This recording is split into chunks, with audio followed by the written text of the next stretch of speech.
What's up, fam? I am ready for part 2 of my Q&A. So this is video 4 of the day, and the 4th time you get to see this lovely outfit of the day. Yes. All right, so I left off with out of breath. I left off with how I do my hair with arthritis in my hands. I will do a separate video that is about my hair care, but I know that I left off saying that you need to do what works for you, and that's with your hair, your makeup, your skin, your outfits, whatever. I'll share a little secret with y'all. Speaking of outfits, I pull out about 3 outfits for a week. Since I'm not working, so it's not like the same people see me every day. And I just rotate them, for that week. Have them pressed and ready so that I can wear it, because I ain't gonna have it on no more than an hour or two. So today I've had this outfit on all day. That is typically not the case. So, yeah. And you shouldn't be stinking that bad, no way. I'm just saying. Anywho, now, so the next thing, what do I do to reduce anxiety? I'm working on that. I try to focus on solutions. So, like I told you, I shared with you, not this past Wednesday, Halloween Wednesday. I have a lot of anxiety about going new places or trying new things. Whether there'll be comfortable seating, whether there'll be a close place to park. What happens if I have to leave early, if it's like a show or play or something. I don't want to sit in the middle because I have to walk and stretch and all those things. And so I kind of work myself up about it. And so I try as much as possible to combat that anxiety with real information, because anxiety, you see, is working yourself up about something that may or may not even happen. So I try to get as much information as possible. I try to make sure that I'm early so that I can have time to rest and enjoy the show, or enjoy whatever I'm going to. So if I'm going to a concert or whatever, I try to build enough time in so that I can get there. And if I need to take breaks along the way, sit on a park bench, sit on the little chairs when they come in, or whatever. Worst case scenario, go to the restroom and rest.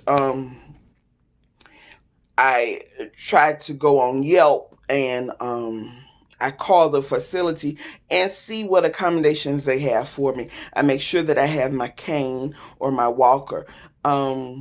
Even if I'm feeling reasonably well, because a lot of times they make accommodations for you if you're disabled, special seating that they don't necessarily give if you're not. So if they can see your disability or your different ability, then a lot of times accommodations will be made. But I try my very best to combat my anxiety with knowledge and with information.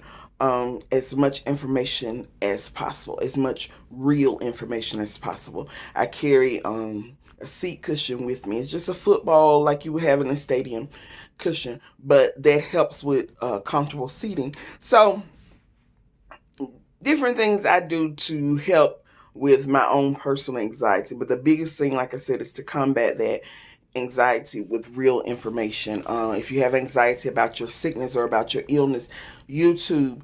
That's why one of the main reasons I started my channel, because I wanted to see somebody like me, somebody that had ankylosing spondylitis, somebody that had fibromyalgia, somebody that had all these things and had weight on them. Because that makes a difference. Because if you're very thin, you ache and you feel pains, but then I have the pains of the disease in addition to the pains of the weight. So I needed to see that somebody was doing it and looking like me. So find people that look like you and that are doing what you want to do, because they are out there. Everybody doesn't die with that thing. Everybody is not at home suffering with that thing. There are people that have that thing that are living their best life. So get you some positive motivation, some positive role models, some positive people in your life that can show you the steps to take to help to reduce some of that anxiety. Another question, how do you handle the loneliness?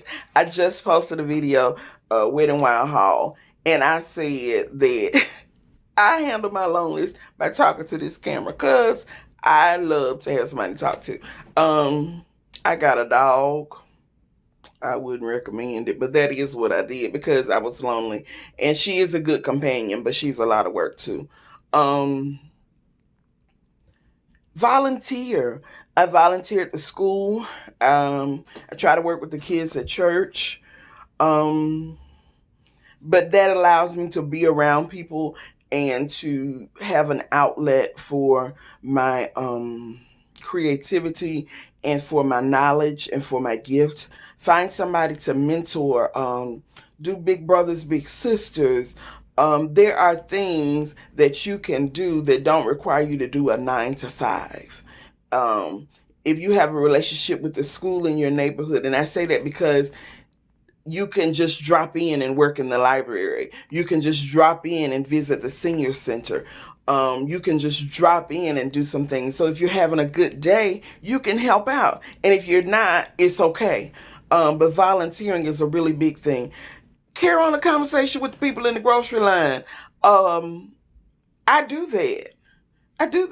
Just strike up conversation. You know, I saw some people with a shirt on today and I didn't know what it meant. I said, I like that shirt. What's that mean?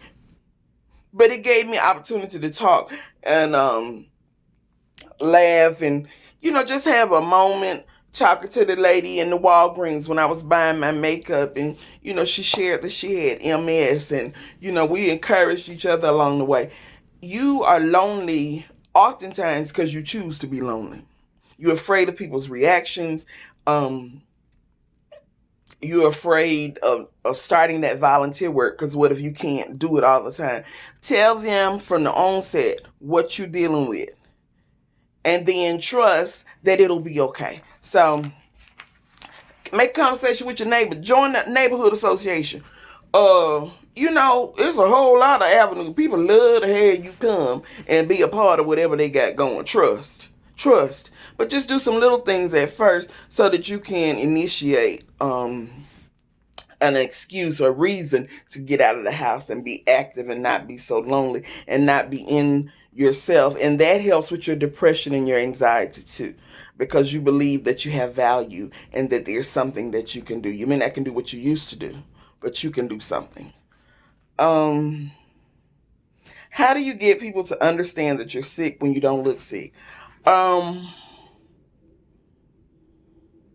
You have to open up your mouth and you have to be real. We put on the mask so easily, and I talked about that Wednesday.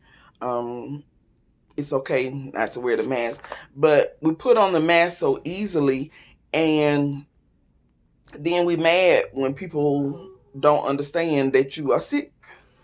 Well, it's because you've been wearing the mask. Y'all hear my dogs? That's why. Anyway. You have to tell people what is going on with you. You have to tell people that you are ill. You have to stop pushing yourself to do things that you cannot do for long term. You need to begin with how you plan to end. I just talked about volunteering. If you're going to volunteer, don't go up there talking about, well, I'm coming every Monday, Wednesday, Friday. Because if you're going to go up there 3 times a week, then the folks in your house are going to start saying, well, you can get a job. You could be working 3 days a week. If you know that standing for an hour to wash dishes and cook is too much for you to do every day, and then when you do it, you bitter and you mad because they don't understand that you in pain, don't do it. Don't do it. If it is too much, don't do it. They will be perfectly all right with Little Caesars. $5, $6 extra most bestest, and some chips. And then you can laugh and talk and not be bitter. They will be okay with hot dogs. Don't fool around and get you a can of chili and a thing of slaw, and now we got a whole hot dog bar. Okay? Do what you can. Continue to educate those around you, but remember that it takes time. It takes time for them to understand, just like it takes time for you to understand. But continue to educate, and don't do more than you are comfortably able to do. Okay?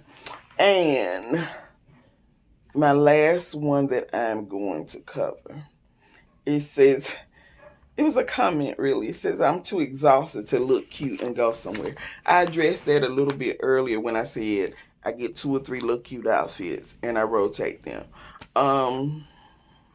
Because I don't feel like getting a brand new outfit every day. I don't feel like doing a makeup look every day.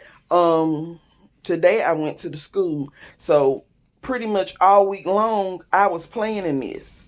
I kept my hair twisted up because I knew today I was gonna untwist it. I had my makeup look in my, it ain't makeup, but you know, my natural looking makeup. I laid it out the night before. It takes me, for real, about 3 days to get ready to go somewhere. If I go to church on Sunday, I start getting ready on Thursday. On Thursday, I lay out my clothes and try to press them. On Friday, I do whatever I'm going to do to my hair. If I'm going to do a twist out, then I twist it. If I'm going to, whatever I'm going to do, I make sure that my hair is ready to roll. And then on Saturday, I try to rest up so that I can enjoy Sunday. Long gone are the days of getting up on Sunday morning and putting on your clothes and getting your makeup and doing your hair and because by the time I get there, I'm tired and I'm mad because I'm in pain, and I want to know why other folks don't understand that I'm in pain. Well, you didn't understand that you was in pain. That's why you did all that this morning. So, point being, get your 2 or 3 cute outfits. Get your hairstyle that works for you. If you know that your hands are hurting, it's okay to wear a wig. Normally during the week, I wear twists. And that is because on the weekend, if I have to do something outside of that, I will put on a good wig. Okay? And ain't a thing wrong with it. And some lip gloss. And still rock it. Like I'm the cutest thing coming or going. I'm talking about Instagram fine. Hello? You do what works for you. And I hope this Q&A helps somebody. I appreciate y'all for listening to me rattle on and on. I look forward to the next one. I'm going to do another one real soon. And my next video will be about how we getting ready for Thanksgiving as a pain warrior. Thanksgiving pain warrior style. So look for it. I love y'all. Talk to you later.